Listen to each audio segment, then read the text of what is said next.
Hi everyone and welcome to the west coast of Ireland.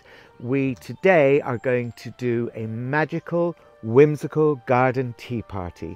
So we're getting the table ready and we're getting all the nice munchies ready to have with it. So come and join us. Scooter is delighted as there's lots of food on offer and we're going to really enjoy the day. Hello you guys. So today I'm creating a magical, whimsical garden tea party for you. And so there are many elements to this tea party, some of which I will show you, some of which we've done in previous videos, so we can connect up the links to show you that. But the first thing I'm going to do is I'm going to put together the Victoria sponge. But today, because there's a few guests coming and we're going to be guaranteed to eat this Victoria sponge, I'm making it with fresh cream and homemade raspberry jam filling, as opposed to the previous buttercream that we made. But you can make it with whatever you like. Some people just use jam and don't bother with any cream. So I'm going to get started. I've baked my sponges, so I'm just going to take off my greaseproof paper. They've cooled, they're really cold, and I'm going to pop a doily onto my plate stand, and I'm going to pop my sponge on there. And then I'm just going to coat my sponge in some of this delicious homemade raspberry jam. And don't worry if a little falls down the side, as it's all going to add to the luxury of it.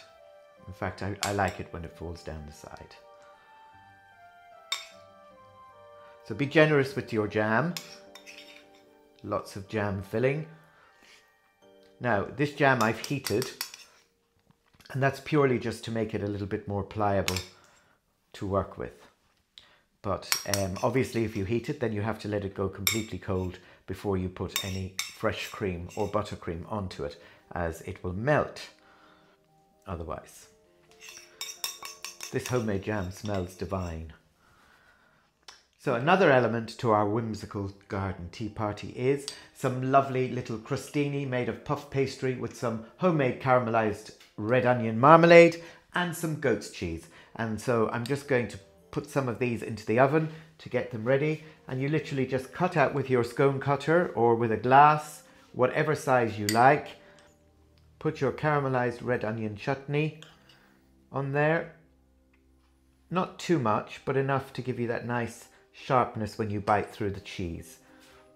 And these are just little individual ones. You can make one big one, cut it into triangles, whatever you prefer to do. I just thought. And then we will just top with a little slice of goat's cheese. There. I find goat's cheese works really well with these. Something about puff pastry, caramelized red onion and goat's cheese that works really nice together. And it kind of holds its shape as well, the goat's cheese, which is really nice. Okay, so now we're just going to slice a little baby plum tomato, and we will just stick one of them on the top of each one. Simple to make, but very, very tasty. Your guests will love them. Okay, so our goat's cheese and caramelized onion tarts have just gone into the oven in the Aga, so they should be about 15 minutes and then they'll be ready. So in the meantime, the jam has cooled now, so we're going to get on with putting our fresh cream on there. So you want to be, again, quite generous with your fresh cream. Everybody likes to get a little bit of fresh cream in their Victoria sponge.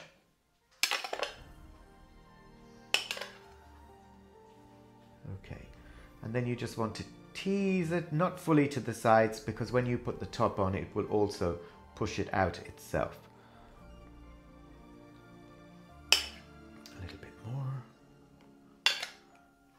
Okay, you guys, I'm going to leave a little bit for the top. Okay, and then we're going to put our top back on. Okay, and literally just sit it on like that. And you can always give it a little pat down to push your cream out to the side. And then we're going to sprinkle a little bit of icing sugar over the top, just a little coating of icing sugar. It makes everything look more festive and fun and delicious. I don't like to completely cover it because I like to be able to see the sponge through. So I think that's enough. And then finally, we're going to put a dollop in and around the center. Now, professional-wise, you could pipe this in, but I'm not going to do that because we're not all professional. But, piece de resistance, some edible flowers. just tucked in beautifully in there. Fresh from the garden. And there you have it, my friends. A beautiful fresh cream, homemade raspberry jam, Victoria sponge, fit for Queen Victoria. And you never know, she might even come for afternoon tea. So now we're going to do our cheese plate. And I've been to the delicatessen already and I have bought some lovely French goat's cheese. Okay, so we'll pop that on there.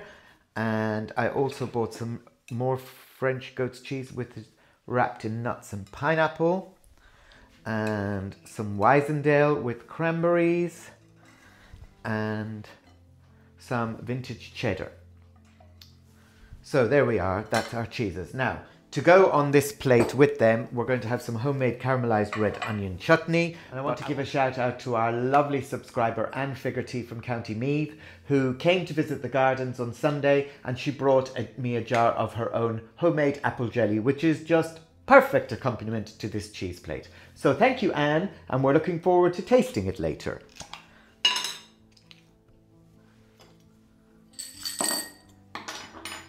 So, oh, it looks...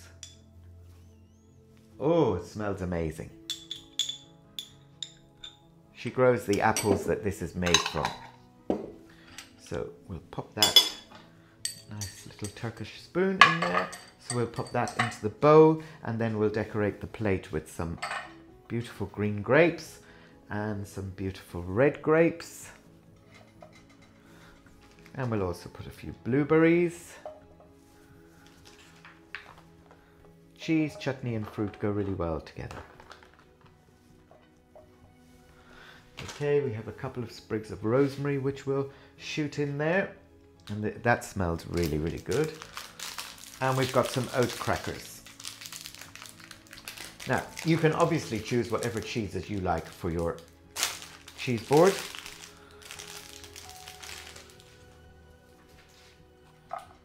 There we are.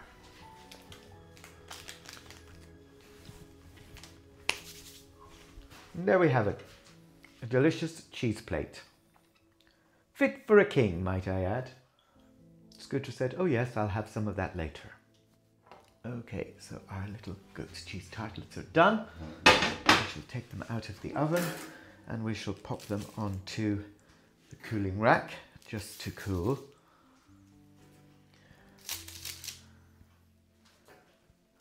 Okay, so our tartlets have cooled down now and now we can place them round our plate. You do know Chris stole one, because if you count you can see that there's one missing. He couldn't wait, and so he decided he'd steal one. And so I really do hope that we don't get some poor soul say at the end, I'm really hungry, is there any chance I could have one more of those tartlets? Because it would be Chris's fault. Now we're just going to dress the plate. Some lovely rocket, some olives with feta, some homemade hummus, some delicious homegrown spring onions, or in Ireland we call them scallions, picked fresh from the vegetable garden, and they're going to be included in our egg salad sandwich for today. Yummy! Okay, so we've made our filling for our sandwich, and now we're just going to put our sandwiches together. So on your bread, a little bit of butter. I do like to use butter on the bread because it helps to create a seal to stop the juice from the tomatoes and the egg going down into the bread. Now we will pop our very, very thinly, wafer thinly sliced cucumber.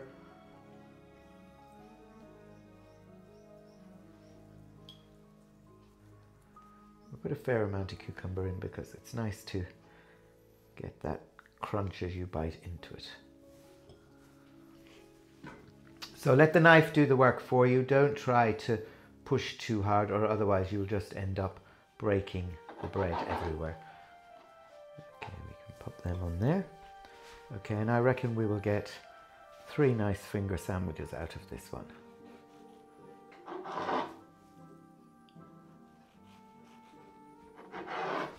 Okay, and there you can see. Cream cheese on both sides of the bread with cucumber in the middle. Yes, Scooter. Not his favourite, he's telling me. Okay, and so the same process then for the egg salad. Literally a very thin layer of butter on your bread just to create a seal. So this is our egg salad mixture, and I've put literally some mayonnaise, salt, pepper, and I've put a tiny little bit of strong Irish mustard in there just to create a nice little kick of heat. You know, there is people in Ireland who visit funerals every day, every week, just to get the egg and onion sandwiches. I have to admit, I too would be one of those people. When I get old, Chris, watch out, I'll be going to every funeral, even if I never met the person before. So again, the same process. And we actually call those people coffin chasers. I hope I don't end up a coffin chaser.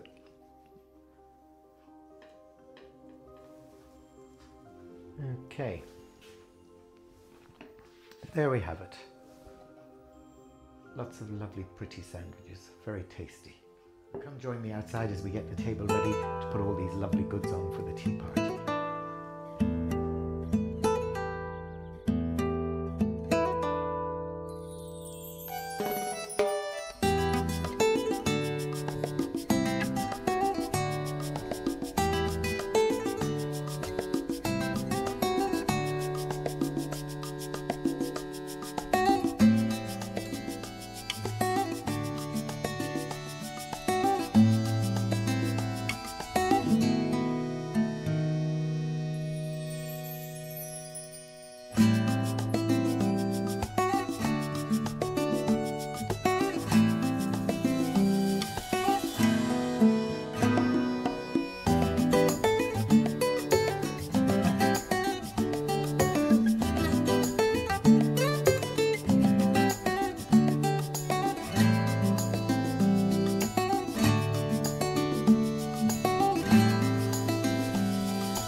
Just the treat we need after our very hard work getting the gardens ready for the charity opening, and it all went very well. So cheers to you guys. Thank you for watching, and we'll see you again very soon for another Irish Country Life video. Beautiful eucalyptus tea. Help to cleanse the palate. How I do love my life. Don't forget to like and subscribe and hit the notification bell, and we'll see you very soon. From Nikolai, Chris and Scooter, bye bye.